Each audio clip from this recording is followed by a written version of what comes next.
Hello everyone, Assalamu alaikum. Welcome back to my YouTube channel Fariha's Dream World. I am Fariha Chowdhury. আশা করি আপনারা সবাই ভালো আছেন। আলহামদুলিল্লাহ আমিও ভালো আছি।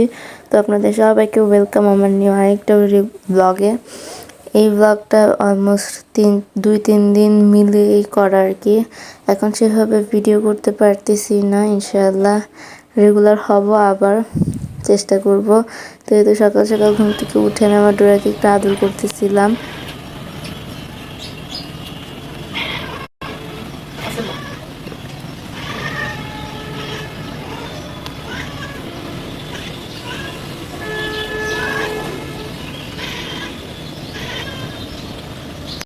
এখানে আপনারা শুনতেই তো পারলেন কিভাবে ডোরা পাখি ডাকতেছিল। উপরে দিন সকালবেলা ঘুম থেকে উঠে এখানে যে রোদ পোহায় আর এভাবে পাখি ডাকে, দেন আমি ওকে একটু ডাকতেছিলাম, আবার তাকে তাকে দেখেও আমি ভিডিও করতেছি। তো আজকে বেসিক্যালি ছিল স্কুল ছিল, বাট ভ্যাকসিন দেওয়ার ডেট ছিল আর কি আমাদের, যার কারণে আমি এখানে সকাল সকাল উঠে বিরিয়ানি খাচ্ছিলাম আর কি, নাস্তা করে নিচ্ছিলাম। দেন এই যে রেডি হয়ে বের হয়ে গেছি যাওয়ার জন্য। স্কুল ছিল কিন্তু আমি স্কুলে যাইনি, আমি আপু আমরা দুইজন স্কুলে যাইনি। 10টা-11টার দিকে যেয়ে দেন ভ্যাকসিন দিয়ে দেন চলে এসেছি। আর এই ভ্যাকসিনটা এত ব্যথা কি বলবো, মানে প্রচুর পরিমাণে ব্যথা করতেছিল।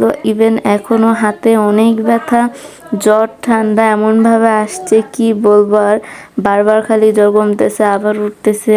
আজকে আবার গলাও বসে গেছে হালকা হালকা, মানে এবার ভ্যাকসিন দিয়ে আমি অনেক বড় বিপদে পড়ছি। তো ভাবছিলাম যে ভিডিও করব, কিন্তু পরে এত ব্যথা পাইছি আর কোনো ভিডিও করি নাই। পরে আবার এখানে ফুচকা খাচ্ছিলাম আমি আর আপু মিলে। অনেক দিন হয়ে গেছে ছোটো ফুচকা খাওয়া হয় না, যার কারণে আর কি ভাবতেছিলাম যে খাই। যদিও বা এখানে ছোটো ফুচকাটা মানে আমাদের স্কুলের সামনে ফুচকাটা আমার অতটাও ভালো লাগে না। টকটা একটু বেশি কেমন মানে টক থাকে, আবার একটু পাতলা থাকে আর কি, তাই ভালো লাগে না খাইতে। তারপর যেহেতু ছোটো ফুচকা এখন পাওয়া যায় না, খুবই কম পাওয়া যায়, আমাদের স্কুলের এখানে পাওয়া যায় দেখে এখানেই খাচ্ছিলাম। বড় ফুচকাটার থেকে আমার কেন জানি না ছোটো ফুচকাটাই বেশি ভালো লাগে, অনেক বেশি মজা লাগে। তো এটা মানে আমরা দুই বোন যদি থাকি তাহলে আমাদের আর অন্য কোনো কিছু লাগে না, অন্য কাউকে লাগে না, আমরা দুই বোনে অনেক বেশি এনজয় করতে পারি আলহামদুলিল্লাহ। দেন এই যে বাসায় চলে আসছি, এসে এখানে ডোরাকে আদর করতেছিলাম। ওকে এখানেই দেখে গেছিলাম, আবার এখানেই এসে দেখি ও এখনও ঘুমাচ্ছে, মানে কি বলবো। আর ওর হাতেও কোথা থেকে জানি কালো কালো এইসব দাগ লাগাইছে, শীতের সময় ওকে গোসলও করানো যাচ্ছে না। দেন আবার এসে এখানে আম্মু চা বানাই দিল, চা খাইলাম। পরে অনেকক্ষণ শুয়েছিলাম। পরে 1টা-1:30টার দিকে উঠছি, উঠে পরে এসে দেখি এখানে বাবা বারান্দায় কি জানি করতেছিল, আর এদিকে ডোরা বসে বসে দেখতেছিল বাবা কাজ করতেছে। দেন আমি আবার এখানে দুপুরের খাবারটা খেয়ে নিচ্ছি, খাসির মাংস আর ভাত। আমি আগে খাসির মাংস একদম খাইতাম না, আমার কাছে কেমন জানি একটা লাগতো, মানে আমি কোনোদিন টেস্টও করে আমি দেখি না যে খাসির মাংস কেমন। মাঝে মাঝে শুনে অনেকে বলে গন্ধ গন্ধ, যার কারণে আমি জীবনেও শুইতাম না। কিন্তু ওই দিন কি বুঝে জানি নিছি, পরে দেখি না খাসির মাংস তো মজাই আছে। আজ এরা মানুষের কথা শুনে শুনে আমি এতদিন খাইছি না, আরও কীরকম আমার কাছে ঘৃণা লাগছে।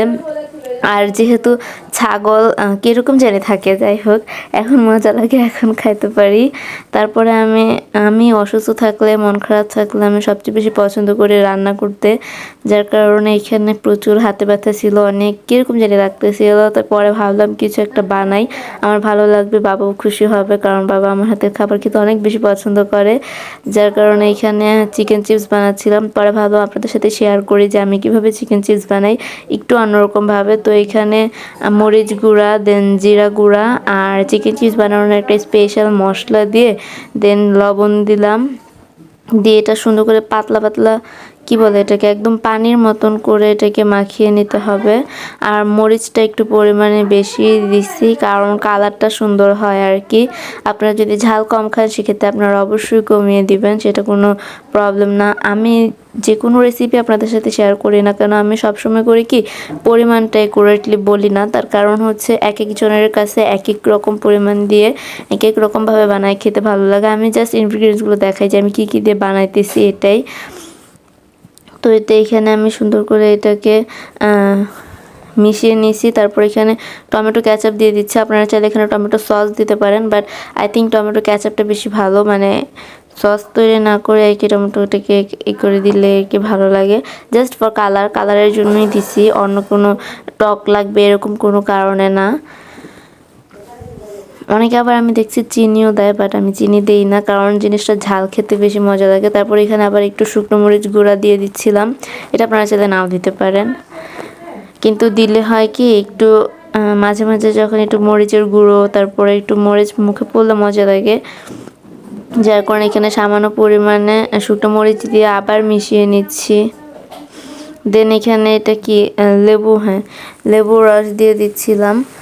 লেবু, কারণ আমি এটা যেইটা দিয়ে মাখাবো, মানে চিকেন চিপসটা করার জন্য চিকেন যেটা দিয়ে মাখাবো ওটা আর কি বেসন, তো যার কারণে গন্ধটা যেন না লাগে তাই আমি বেশি লেবু ইউজ করছি। তারপর এখানে এই যে ছোটো ছোটো চিকন চিকন করে যেহেতু চিপস ছোটো তো অবশ্যই করতে হবে, চিকেনগুলোকে কেটে নিয়েছি। আর আমি সেভাবে বেশি বানাইতেছিলাম না, তার কারণ আমাদের পাশে তেলের খাবার খেতে সবাই পছন্দ করে না, জাস্ট আমি খাবো আর আপুকে একটু দিব, আর বাবা খাবে এই কারণে কি বানাচ্ছিলাম অল্প করেই। সবাই খাবে না আমি জানি, সবার পছন্দ হবে না, কারণ আমরা তেলে ভাজা খাবার সেরকম পছন্দ করি না। তো এই তো পরে আমি সুন্দর করে চিকেনটাকেও মাখিয়ে নিচ্ছি এটার মধ্যে।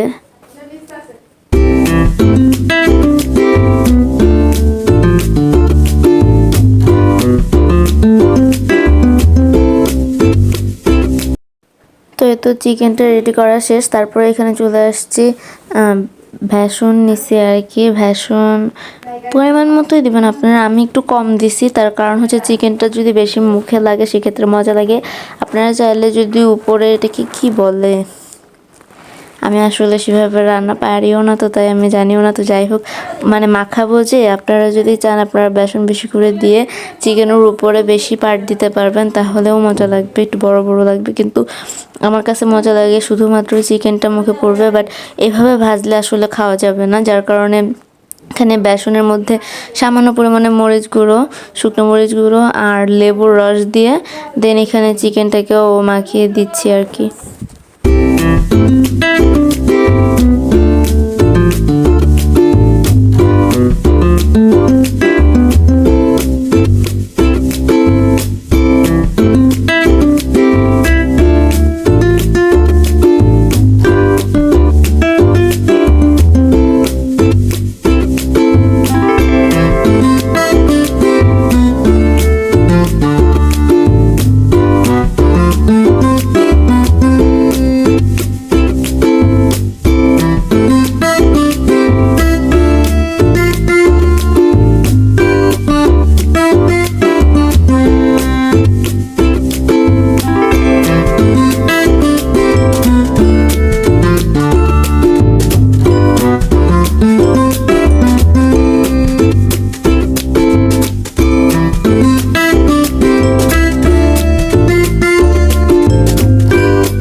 তারপরে এখানে তেল গরম করতে দিয়ে দিছি, দেন এখানে চিকেনগুলো দিয়ে দিচ্ছি ভাজার জন্য। আর একটু লেগে লেগে থাকবে, বাট ভাজার সময় যে নাড়বো না, নাড়লে পরে আস্তে আস্তে এটা একা একাই ছেড়ে যায় আর কি। আর তেল আপনারা দেখতেই পারতেছেন পরিমাণে কম, নতুন করে কিছু বলার নাই, আমার ভিডিও আগে যারা দেখছেন তারা তো জানেনি আমরা তেল কম খাই, তো তেল কম দিয়ে ভাজতেছি। আপনারা চাইলে এখানে বেশি করে তেল দিয়ে ভেজে নিতে পারেন, সেক্ষেত্রে হয়তো বা একটু বেশি কুরকুরে হবে, কিন্তু জিনিসটা তো খাওয়া ক্ষতিকর, যার কারণে আমি তেল কম দিয়েই বানাচ্ছি, যেন সবাই একটু করে হলেও খেতে পারে আর কি। আমার ভিডিওটা যদি নতুন দেখে থাকেন আপনারা, আমি বলবো আমার চ্যানেলটা সাবস্ক্রাইব করে আমার পাশে থাকবেন। ভিডিওটা ভালো লাগলে অবশ্যই একটা লাইক করে দিবেন।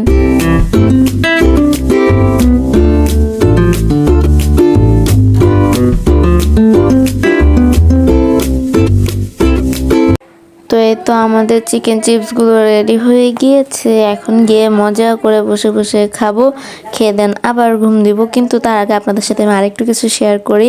এই যে এখানে আমি হচ্ছে একটা জ্যাম বানাইছি, কিসের জ্যাম আমার মনে নাই, এই ফলটার নাম আমার মনে থাকে না। আপনারা যদি চান আমি রেসিপি শেয়ার করব, জ্যামটা খেতে অনেক বেশি মজা। তো আপনারা যদি চান আমাকে বলতে পারেন, আমি রেসিপিটা ইনশাআল্লাহ শেয়ার করব। আর এখানে পরে দেখেন সন্ধ্যাবেলা বসে রয়েছি, আর এই যে আমার ময়না পাখি, ও মানে বসে বসে কী যে ভাবতেছিল আমি জানি না। ও আম্মুর পাশে গিয়ে এত সুন্দর করে পুরো একটা সোফা নিয়ে বসেছিল, দেখে মনে হচ্ছিল যেন ও পুরো একটা মানুষ। পরে এখানে আমার কাজিন মার্জি আপু হচ্ছে পাকোড়া বানিয়ে নিয়ে আসছে, আর এটা ওর প্লেট ছিল মেইনলি, ওর এরকম সেম দুইটা প্লেট, ওরই এই দুইটা প্লেটে অন্য কেউ খাইতে পারে না। এই প্লেটগুলো দেখে মানে কি বলবো, মার্জি আপু এই প্লেটে নিয়ে আসছে, এটা দেখে ওর যে কী পরিমাণে রাগ উঠছে যে কেন ওর প্লেটে মানে আমাদের খাবার কেন রাখা হয়েছে। পরে আমি আবার ওকে একটু দিতেছিলাম যে দেখো এটা তুমিও খাইতে পারবা চাইলে। আর এখানে একটা মজার বিষয় দেখেন, আমার বাবা আসলে জীবনে রান্নাঘরে না গেলে যা হয় আর কি, দুইটা মিষ্টি আলু সিদ্ধ বসাইছে পুরো একটা পাতিল পানি দিয়ে। মজা লাগলো বিষয়টাতে, আপনাদের সাথে শেয়ার করলাম। পরে এখানে আবার আমরা সবাই সন্ধ্যাবেলা সবাই মিলে এখানে মুড়ি খাচ্ছিলাম, মুড়ি মাখিয়ে। তারপরে আর কি ঘুমিয়ে থাকবো। আর আজকের ভিডিওটা এতটুকুই থাকবে।